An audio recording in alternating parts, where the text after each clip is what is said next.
하나님의 말씀 보시겠습니다. 다니엘서 6장 1절에서 9절. 우리 다니엘서를 쭉 보고 있는데, 다니엘서 1장에서 5장까지는 바벨론 제국에서 일어난 일들이죠. 자, 우리 1장에는 뭐가 시험이 있었죠? 1장은 음식이지, 음식. 2장은 금신상, 꿈을 해석해주죠. 3장은 풀무불, 4장은 큰 나무, 5장은 저번에 했던 벨사살, 벽에 쓴 글이 뭐라 그랬죠? 메네메네덱의 우바르신, 이것이 우리에게 하신 말씀이에요. 이제는 6장인데 6장은 바벨론에서 일어난 일이 아니라 메데바사에서 일어난 일이에요. 그러니까 이게 한 539년에서 538년 그 사이에 이제 일어난 일로 추정을 하고 있습니다. 바벨론이 멸망되었을 때에 벨사살을 죽인 사람이 누구라 그랬죠? 그 원래는 바벨론 사람인데 그 사냥하다가 고브라스 그 아들이 칭찬을 받은 거예요. 나보니두스 왕한테. 근데 벨사살이 아들이 마음에 시기심이 나서 그 아들 죽여버린단 말이에요. 근데 그 나보니두스 왕은 그 아들에게 어떤 것도 해야지 않아요. 말하지도 않아요. 그래서 이 고브리아스 이 사람이 누구한테 가냐면 다리오 왕한테 가서 그 침공할 때 들어와가지고, 왜냐면 이 벨사살 왕이 될 때 그 아버지를 섬겼던 사람이기 때문에 이 왕궁에 대한 내력을 너무나 잘하는 사람이죠. 그러니까 다리오 왕과 고레스 왕 이제 연합해가지고 쳐들어왔을 때 그 내력을 너무 잘하니까 왕이 어디 있고 어디로 가면은 왕궁이야 이거 너무 잘 알아. 들어와가지고 벨사살 왕을 처단을 합니다. 벨사살 왕은 죽고, 우리 5장 31절에 보면 6장 1절하고 같은 절인데 이렇게 나눴습니다. 메대 사람 다리오가 나라를 얻었는데 때에 다리오는 62세였더라. 62세면 오래, 그 당시엔 오래 사는 거예요. 근데 이 다리오 이 62세 왕이 왜 62세라고 여기다 기록했냐면 왕이 될 수 없는 위치에 있는 나이란 말이에요. 근데 왕이 된 거야. 이제 고레스하고는 삼촌지간인데 바벨론 정권을 이제 고레스가 이제 다 함락시키고 전쟁을 끝냈고 다리오를 이제 왕으로 추대를 합니다. 그리고는 고레스는 전쟁하러 나가요. 더 많은 영토를 얻으려고. 왜? 이제 용기백배했잖아. 바벨론 이렇게 큰 대제국을 먹었으니 다른 나라도 더 먹을 수 있겠다 해가 고레스가 전쟁으로 나가고 삼촌인 다리오한테 왕자리를 내어줍니다. 그런데 다리오는 나이가 62세라는 게 어떤 뜻을 가지고 있냐면, 젊은 사람하고 나이 든 사람은 뭐가 다르죠? 경험이 달라요. 경험. 그러니까 이 다리오 왕은 이 어마어마한 바벨론 대제국을 먹었고, 이 엄청난 영토가 아수르 대바벨론보다 더 큰 영토를 가졌단 말이에요. 그러면 이 영토를 가지고 있으니 어떻게 정치를 해야 될까? 이거에 생각이 있었겠죠. 네. 그러니까 이거 힘을 혼자 정치할 수는 없어요. 아무리 왕이라도. 고관들을 둬야 되는데 고관들을 어떻게 둬야 되냐? 이 다리오 왕이 그 현명한 분이에요. 그래서 120명, 그러니까 120명의 도지사를 두는 거예요. 우리는 8도지만 120명의 도지사를 두고 총리 3명을 두는데, 한 명에다 힘을 실지 않으려고 3명을 선출을 해갖고 총리 3명을 선발해요. 근데 그 중에 수석 총리가 누구냐면 다니엘이에요. 근데 생각해보면 지금 패망국 바벨론에서 50년간 왕을 옆에서 모신 사람이잖아. 그럼 쉽게 말하면 역적이라고요. 이 메데바사로 보면은 역적인데 어떻게 이 다리오가 다니엘을 수석 총리로 세울 수 있냐 이거지. 그 당시에 나라가 망하잖아요. 그럼 고관직에 있는 사람은 전부 죽이거나 유배를 보내. 왜? 반란을 일으킬까봐. 그런데 이 다리오 왕이 어떻게 다니엘을 세울 수 있을까? 이 다리오 왕이 다니엘에 대해서 전부 조사를 했어요. 그냥 한 게 아니야. 근데 이 벨사살 왕이 죽을 때도 이 나라가 메데 바사로 넘겨진다는 말을 한 사람이 다니엘이에요. 그러니까 어떻게 바벨론의 충신인 사람이 어떻게 메데 바사에게 망한다고 이렇게 얘기를 해요? 그러니까 자기가 유익한 대로 말하는 것이 아니라 하나님의 뜻대로 말하는 사람이 다니엘이었어요. 그러니까 이 다리오가 이 다니엘은 달라, 다른 사람이랑 달라 이렇게 알았고 그 50년의 경력을 무시 못하죠. 그리고 바벨론 대제국이 그렇게 성장할 수 있도록 옆에서 협조한 사람이 누구냐? 다니엘이고 느부갓네살 왕이 잘못 갈 때마다 다니엘이 말을 해서 옳은 길로 가도록 한 사람이 다니엘이었어요.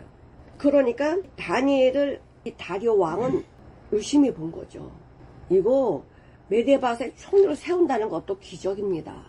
그래서 뭐 수석으로 세웠더니 어떤 일이 벌어졌냐면 개국공신들 있잖아. 내 몸 다 바쳐서 고레스와 다리오와 합해갖고 전쟁 나가서 이렇게 큰 대제국을 만든 이 고관들, 장군들 있잖아요. 이게 뭐야? 우리는 정말 생명 걸고 나가서 전쟁을 해가지고 이 나라 세웠는데 감히 어디서 불러먹은 다니엘을 갖다가 총리의 수석으로 세워? 말도 안 돼. 그래가지고 이 총리 2명하고 밑에 고관들 있잖아요. 이 사람들이 음모를 꾸미는 거예요. 저놈을 없애지 않으면 우리가 하고 싶은 대로 못한다. 지금 다리오 왕을 좋아가지고 지금 이렇게 말하는 게 아니라 마찬가지로 필리핀이 왜 망했어요? 마르코스 대통령 부부가요 1억 달러를 빼돌렸대잖아. 그걸로 인해 지금까지 필리핀은 어려움을 당하고 있어. 우리나라도 부정부패가 대단하죠. 지금 보면 그렇잖아. 죄를 짓고도 안 졌다는 거야. 모른다는 거예요. 이런 뻔뻔한 게 어디 있어? 그래서 우리나라에 무슨 법이냐? 김영란법이 있어요. 3만 원 이상. 3만 원 이상 대접을 받으면 안 돼. 3만 밑에는 괜찮아. 얼마나 부정부패가 심했으면 이런 법을 정해놓냐. 부끄러운 거예요. 부끄러운 거예요. 나라가 망하는 건 딴 거 있지 않아. 부정부패 비리야. 부정부패 비리는 나라가 망하는 거예요. 그냥 나무가 썩어버리는 거지. 그 나라 썩어버리는 거예요. 그러니까 메데바사의 이런 고관들, 그 사람들이 뭐냐? 부정부패 비리. 이제 수석 총리 다니엘을 세워놨으니 뭐라고 하냐면 모든 120 도지사들은 이 총리들한테 이제 분할을 했어. 넌 이 총리한테 업무 보고를 해. 넌 이 총리한테 업무 보고해. 이 총리 업무 보고해. 다 업무 보고를 다 받았으면 이 총리 둘은 또 다니엘한테 업무 보고를 해야 돼. 그러면 이걸 자세히 보면 뭐가 나오죠? 업무 보고할 때 뭐가 나와? 비리가 나온단 말이야. 그러니까 우리 비리가 들통나게 생겼어. 이 다니엘이 모든 걸 총괄하는데 우리의 비리가 들통나면 이건 안 되니까 죽여야 돼, 다니엘을. 그 생각을 한 거예요. 잠언 22장 29절을 한번 보겠습니다. 네가 자기 일에, 그러니까 자기 사업에 맡겨진 일에 근실한 사람, 정직한 사람을 봤느냐. 이러한 사람 왕 앞에 서지 다른 천한 사람 앞에 안 선다는 거야. 그러니까 다니엘의 삶은 어떤 삶이었냐면은 주님만 바라보는 삶이었어요. 주님만 바라보는 삶. 그랬더니 알아서 총리가 되네. 어떻게 이 바벨론 대제국에서 메데바사 페르시아의 총리가 될 수 있냐. 그건 하나님이요 이 다리오라는 사람을 통해서 세우는 거예요. 그러니까 우리가 어떤 일을 하든지 간에 사람을 보고 일하는 게 아니고 하나님을 보고 일하는 거야. 그래서 골로새 3장 23절에 뭐라고 하죠? 무슨 일을 하든지 사람에게 하지 말고 주께 하듯 하라. 근데 우리는 사람에게 사람 기분 맞추고 사람한테 잘하면 그 당시에는 뭔가 나한테 생기고 내가 위에 올라갈 수 있어요. 그래, 그건 오래가지 못해요. 사람한테 옆에 붙어서 아첨하는 말로 이렇게 해서 올라간 자리는 그거는 금방 무너지게 되어 있어요. 근데 그렇게 하지 말라는 거야. 무슨 일을 하든지 주께 하듯 하라. 이것이 하나님의 말씀이에요. 그럼 다니엘은 10대 중반에 포로로 잡혀왔단 말이에요. 잡혀와가지고 다리오 왕 앞에 설 때가 85세인데 그런 몇 년이나 있었어. 거의 70년이야. 70년을 한결같이 항상 예루살렘을 향하여 하루에 3번씩 기도했고, 기도했다는 건 뭐야? 하나님 말씀에 순종했다는 거야.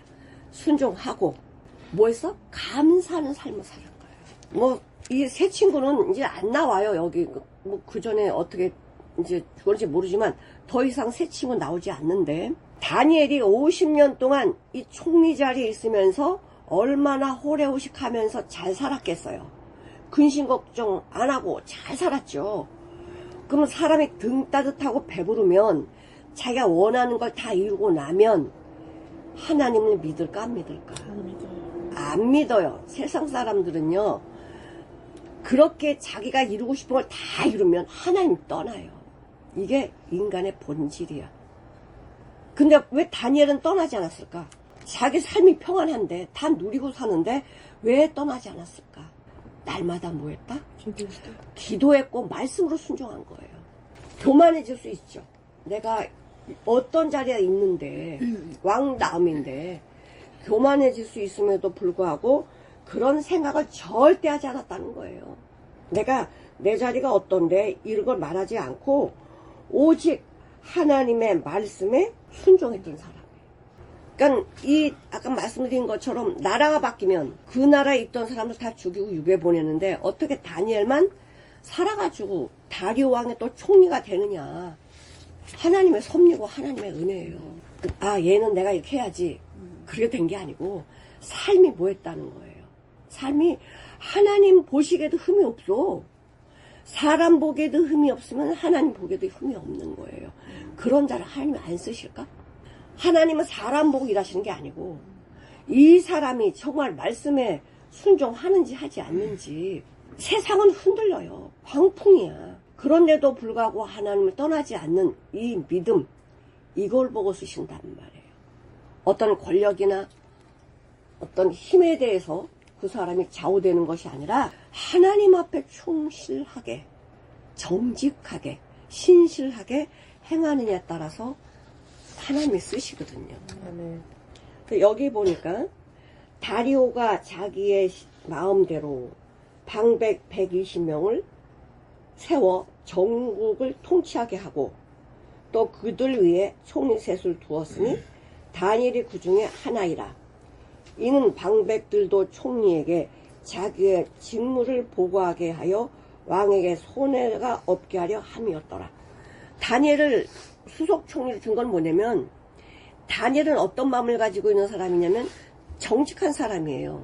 절대 부정, 부패, 비리가 없는 사람이고, 왕에게 손해가 없게 하려고 했던 마음이 뭐냐면 이 나라의 경제도 붕하게 하고 하나님의 뜻 안에서 왕도 모시고 나라도 섬기는 자세를 가지고 있어서 다니엘이 손해가 없게 했대요.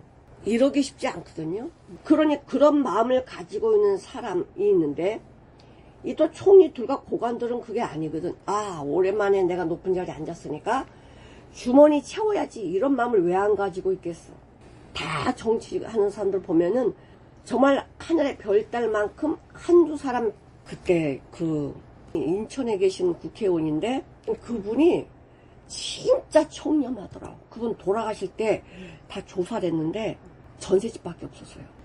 그래서 그 사람이 돌아가시면서 그 사람의 삶을 우리가 이제 이렇게 보면서, 야, 정말 안타까운 사람이 죽었구나, 이런 생각을 했는데, 이름이 그것처럼 이렇게 하나님의 말씀에 순종하는 사람, 하나님만 사람 두려워하지 아니하고 하나님을 두려워할 줄, 경외할 줄 아는 사람은요, 걱정할 게 없어요. 하나님 책임져. 자, 놀고 먹고 잘 살고 싶다. 놀고 먹고 잘 살고 싶다. 이게 무슨 마음보지?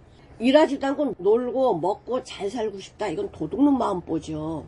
자, 제일 마음 편한 사람이 누굴까? 일도 안 하고 노숙자야, 노숙자. 그러니까 우리가 내 할 일을 안 하고 그냥 잘 먹고 잘 먹고 잘 살아야지. 이런 사람은 내가 집에 있어도 노숙자랑 똑같은 사람이야. 내 할 일을 안 하면서 훌륭한 사람 절대 못 돼요. 하나님 그런 사람 쓰지도 않고. 준비된 자를 쓰지 준비 안 된 자를 안 씁니다. 근데 다니엘은 어떤 사람이냐면 이런 사람이래.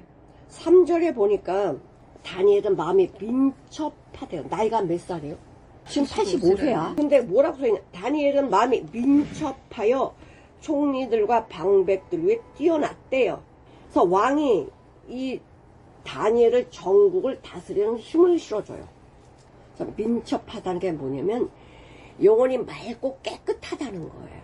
Excellent spirit was in him. 그분 안에는 놀라운 영이 있다는 거예요. 이 다니엘은 민첩할 뿐만이 아니라 나이가 들어가지고 그 엘리제 사장은 몸도 하나 제대로 못 가눴잖아요. 몸이 너무 비대가지고 의자에 앉아 있는데 그 자기 아들이 죽었다는 소리에 그냥 충격받아 거 쓰러져서 죽었단 말이에요. 그러니까 얼마나 그게 부끄러워. 제사장인데. 근데 이 85세 다니엘이 그냥 민첩하다. 행동이 더디지 않았다는 거예요. 모든 매사의 일에 그런 것들이 보였다면 쓸 수가 없겠지. 민첩하고 총명하고 지혜가 남보다 뛰어나잖아. 지적, 영적으로 이 사람을 따라갈 사람이 없어요. 능력의 소유자예요. 누가 봐도. 사무엘상 22장 14절을 보시겠습니다. 11절부터 19절까지 지금 사울왕이 다윗을 죽이려고 쫓아다니는데 지금 이제 사울과 함께 했던 그 동료들이 배가 고파서 여기에 제사장 아히멜렉에 와서 먹을 걸 달라 그래요. 그랬더니 일용 떡은 없지만 우리가 일반적으로 먹는 떡은 없지만 이 성전에 나온 떡은 있다. 그러나 그건 아무나 못 먹는다. 부정한 사람 못 먹고 이제 여자와 함께 하지 않은 자만 먹을 수 있다 그랬더니 우리가 지금 여태까지 여기 온 길이 순탄치 않았다. 여자를 가까이 할 수도 없었다. 그러니 떡을 잘라서 떡을 줘요.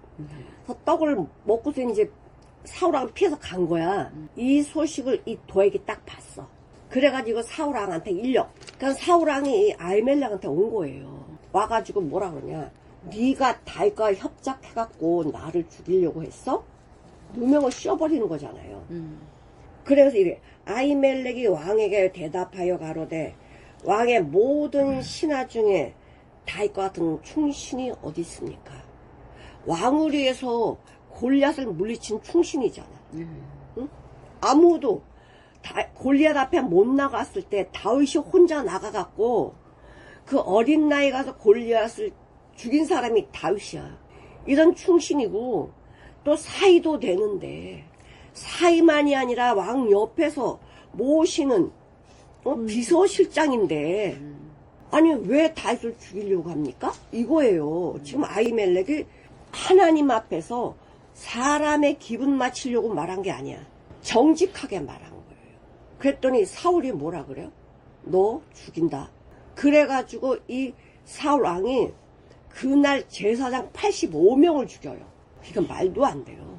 하나님의 사람, 하나님의 종들을 85명을 죽이라 그랬더니 아무도 못 나서, 이거 알거든요. 네. 못 나서니까 이 도액한테 죽여 그랬더니 85명을 다 죽인 거예요. 그러니 하나님이 이 사울왕을 살려야 돼? 아니죠.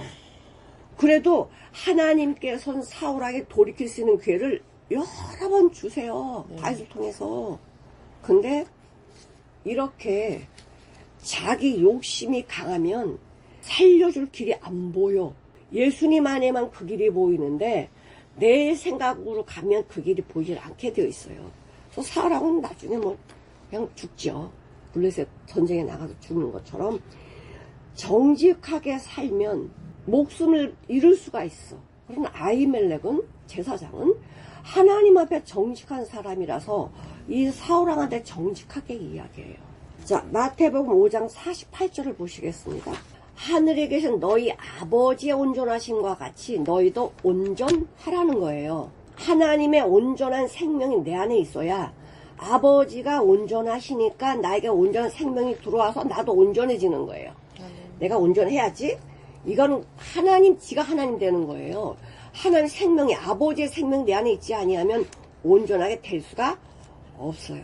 그렇죠? 내 마음을 본받으라. 내 마음 본받으라는 게 뭐예요? 따라하는 게 아니라 그 생명을 거듭나라, 이 소리거든. 근데 이 총리 둘과 이 고관들이 이 다니엘을 없애야 되겠는데 50년 동안 이제 바벨론을 다 이제 점령을 했으니까 바벨론의 모든 정치 뭐 이런 것들을 다 볼 수가 있잖아. 총이니까. 그래서 이 다니엘에 대해서요 철저하게 점검을 한 거야.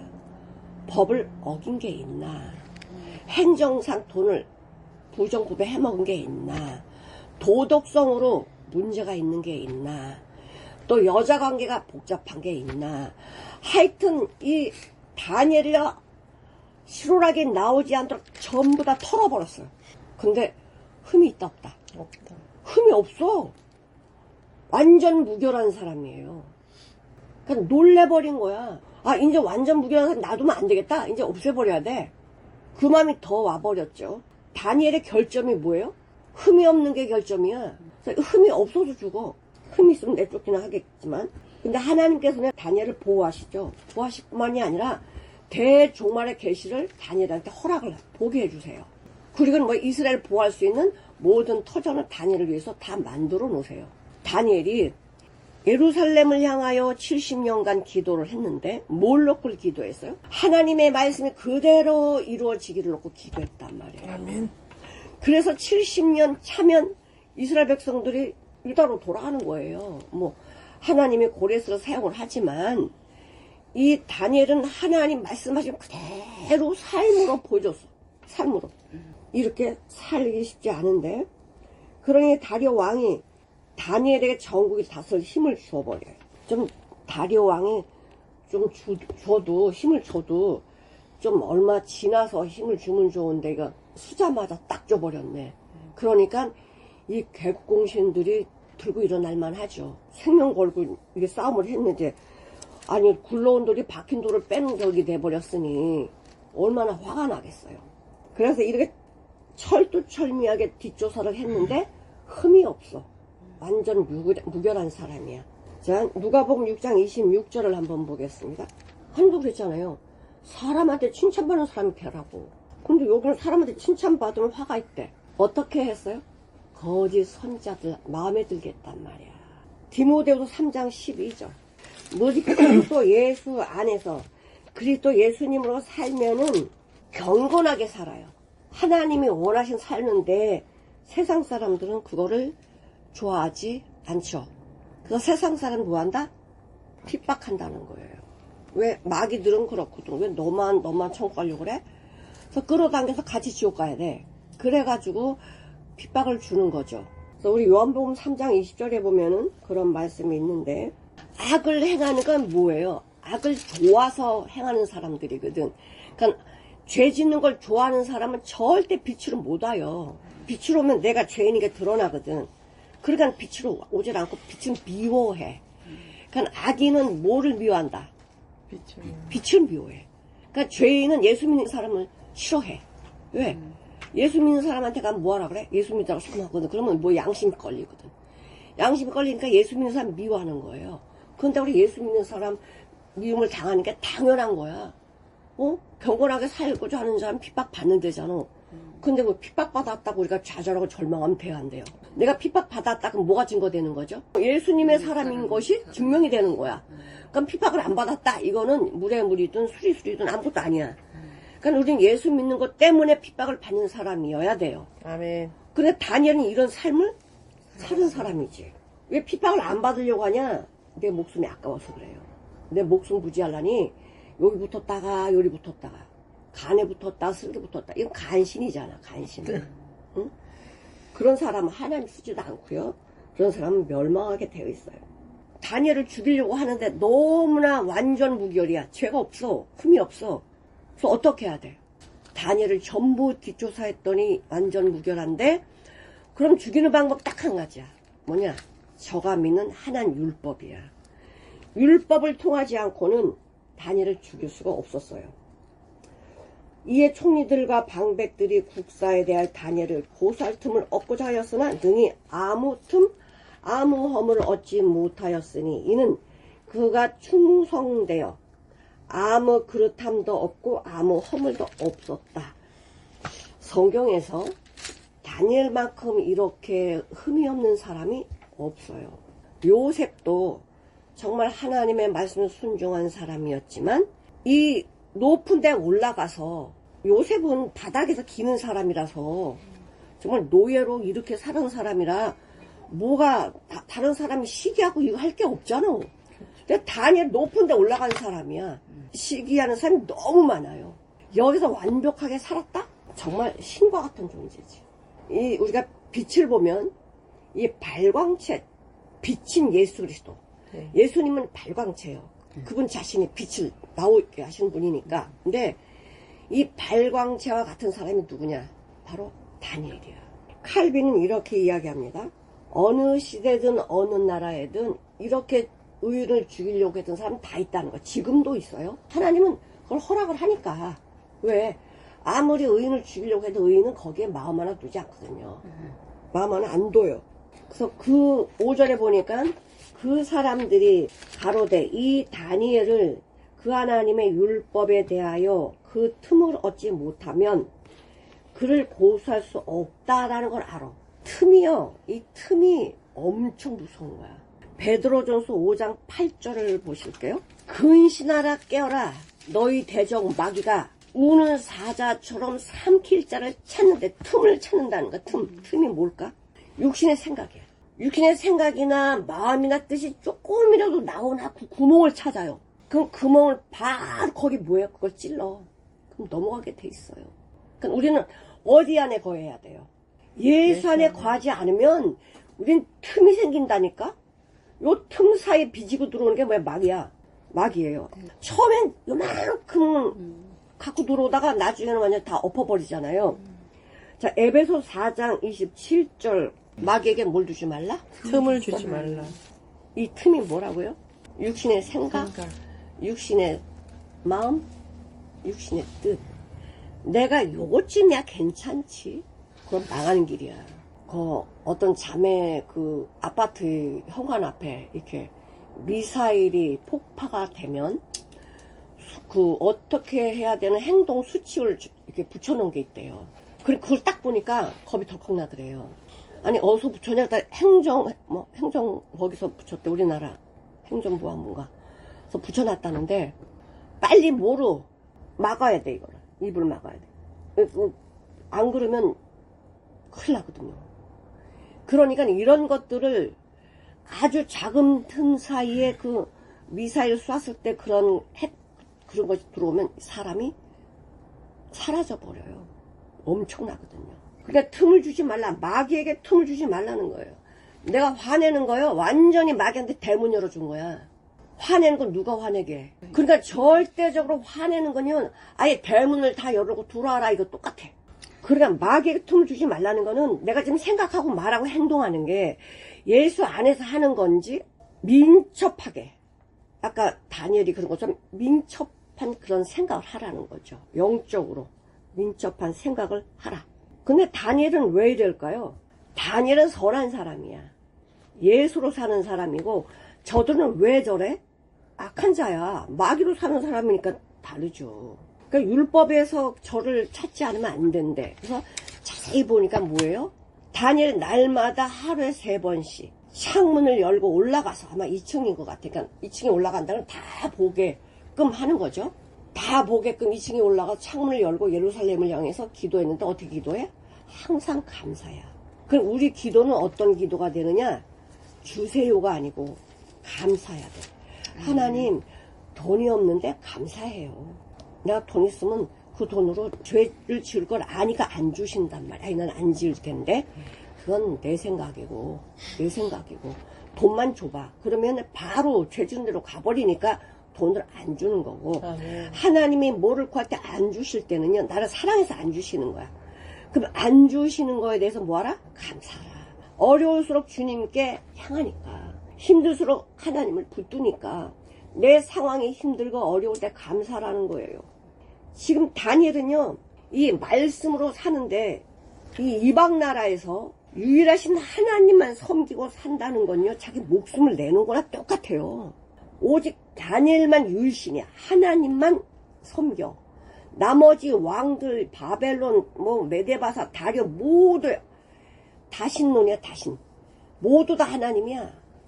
모두 다 하나님이야. 이런 다신론을 섬기는 사람이랑 어떻게 같아요? 다니엘은요.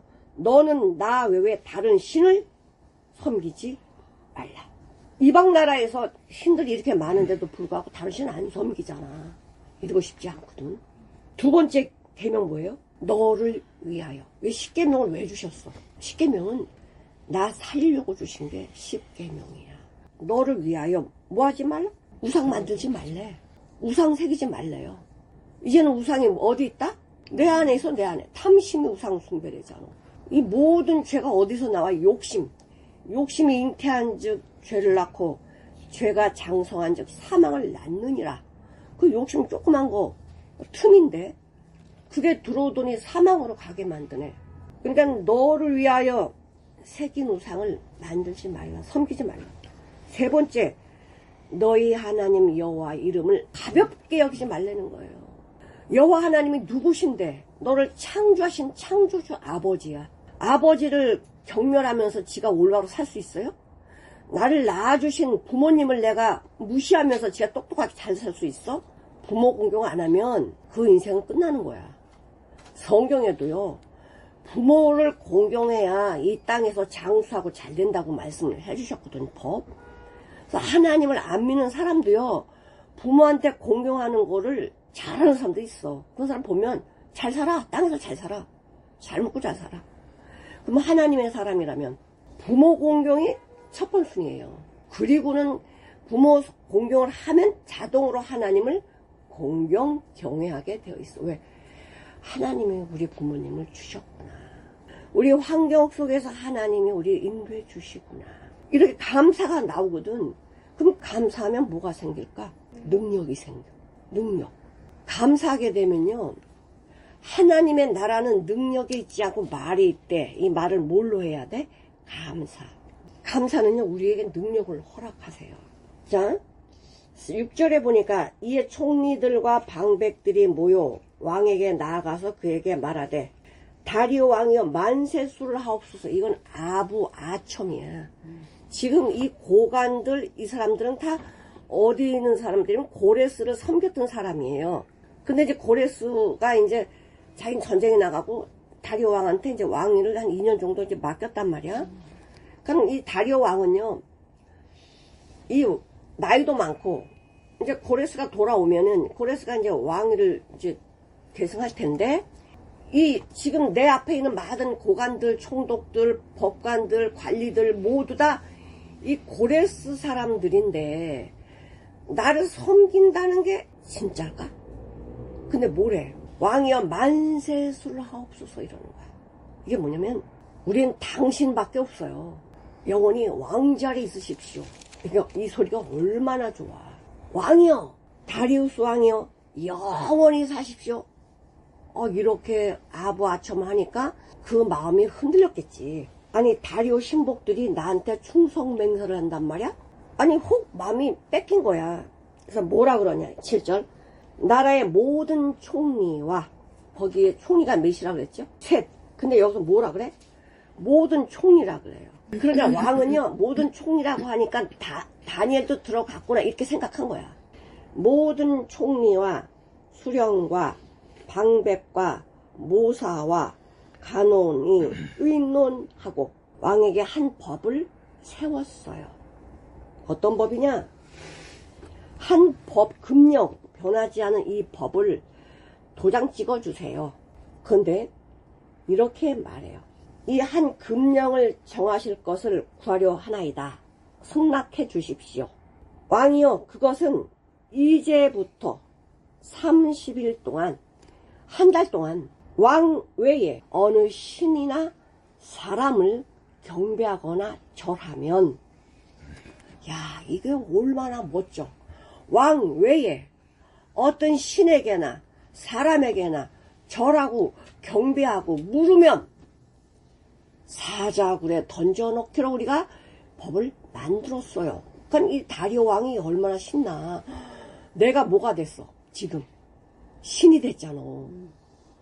내가 이 많은 이 바사 이 대제국의 왕으로 인정받는 이 자리가 됐잖아요.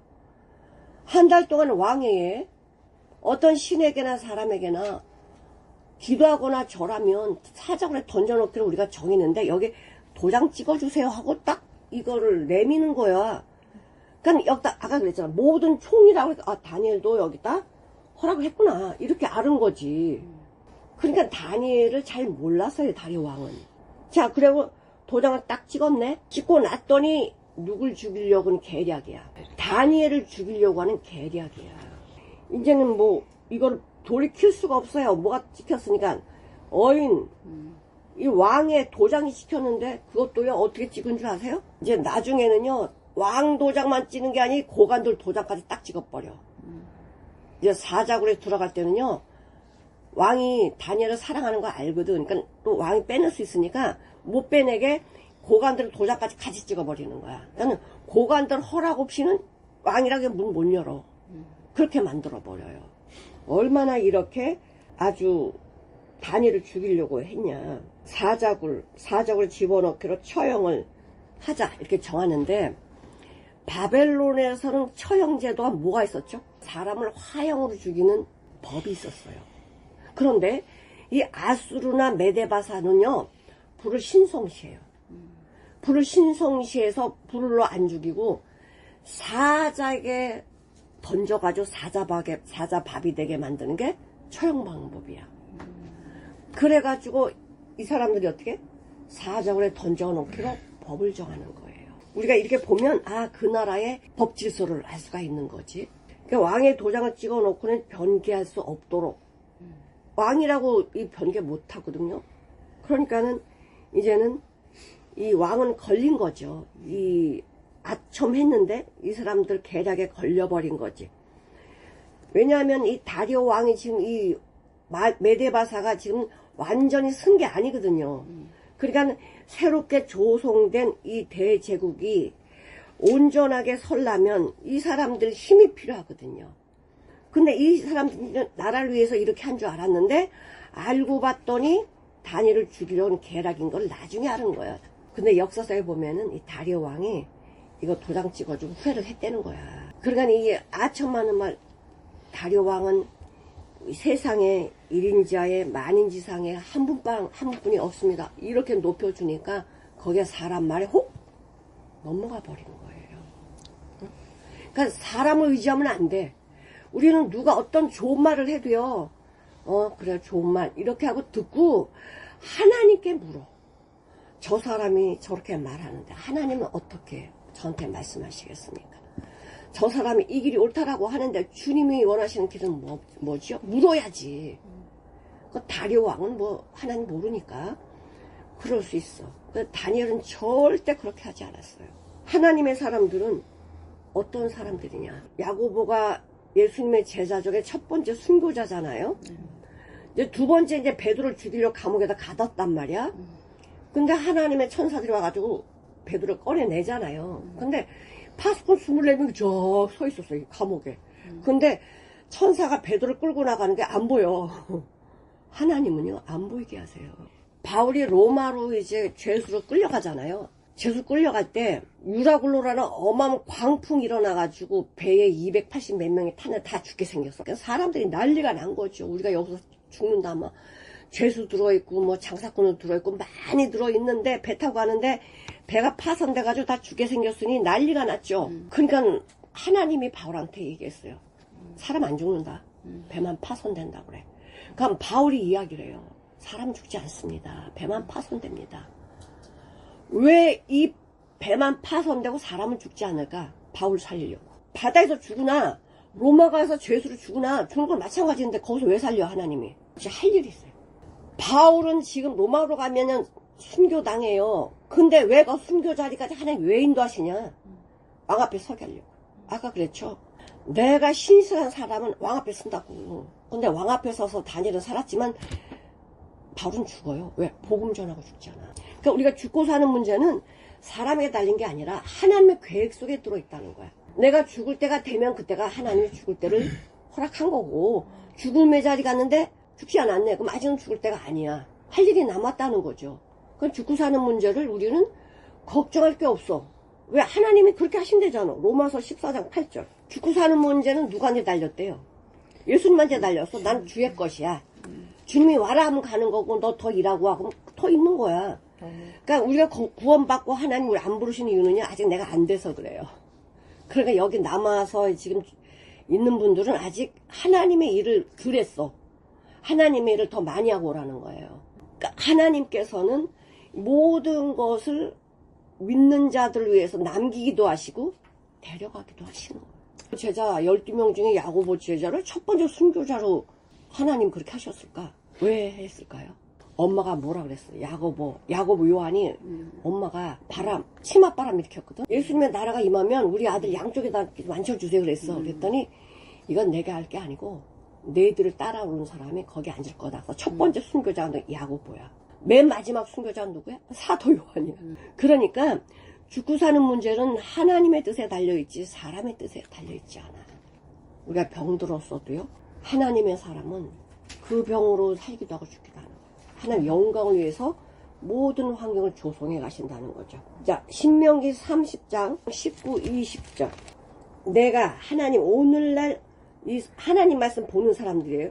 오늘날 천지를 불러서 너희에게 증거를 삼노라. 생명과 사망의 복과 저주. 생명, 사망, 복, 저주 네 앞에 놨어.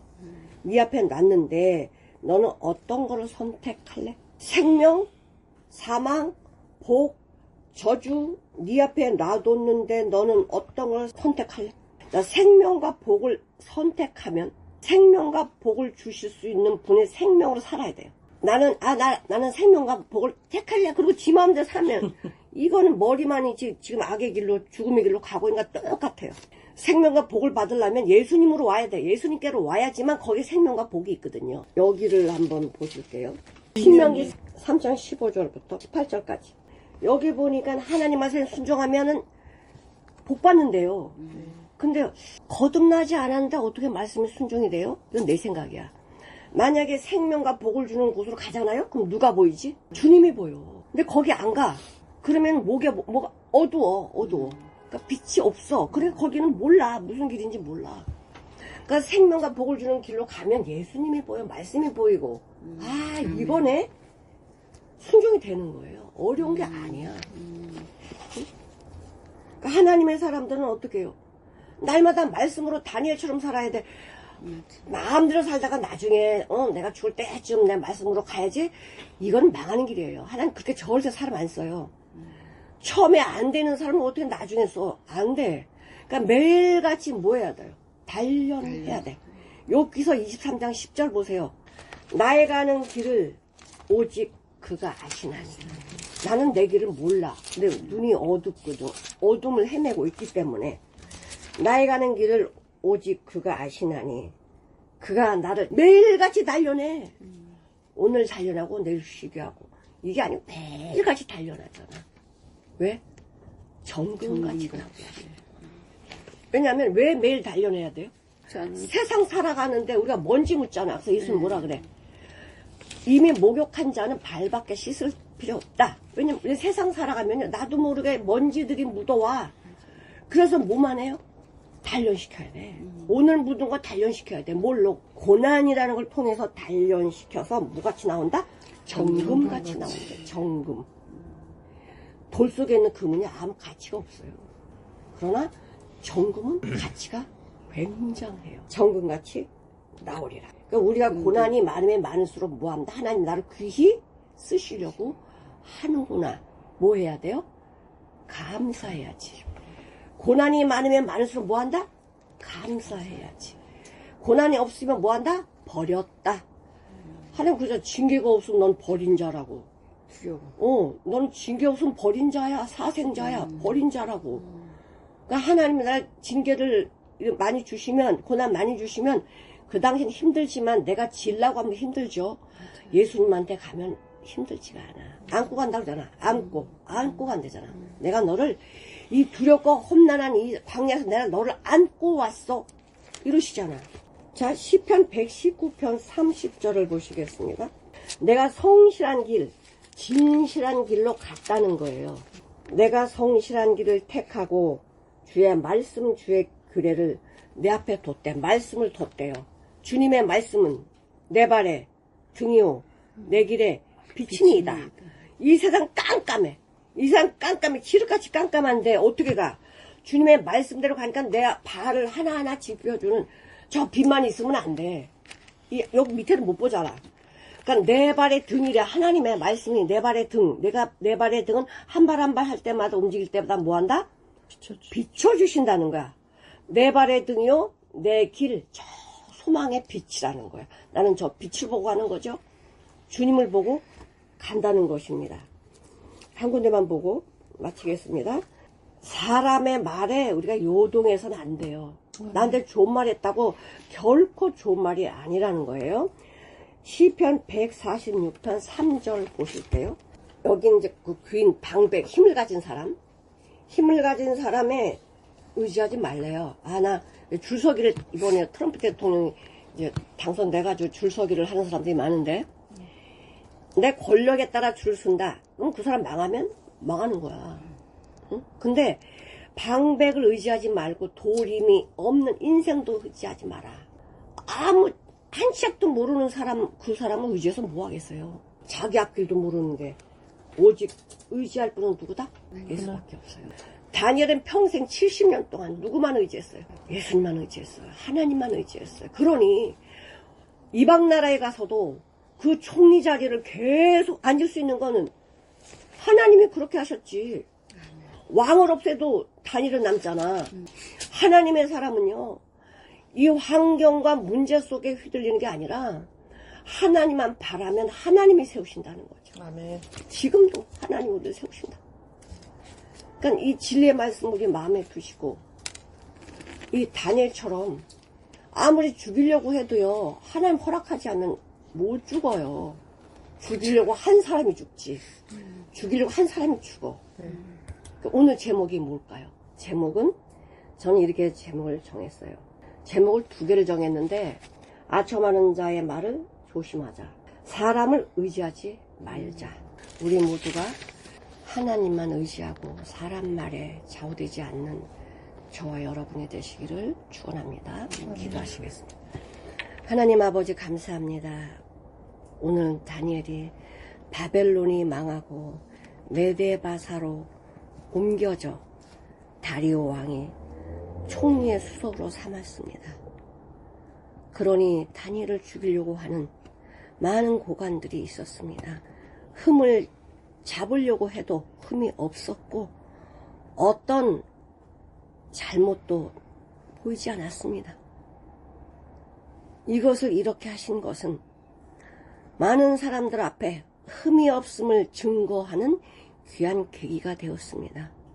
하나님의 사람은 하나님 앞에 이런 자가 되기를 주님은 원하십니다. 우리 모두 예수님 안에서 예수님이 인정하시는, 여호와께서 인정하시는 그런 삶을 살기를 원합니다.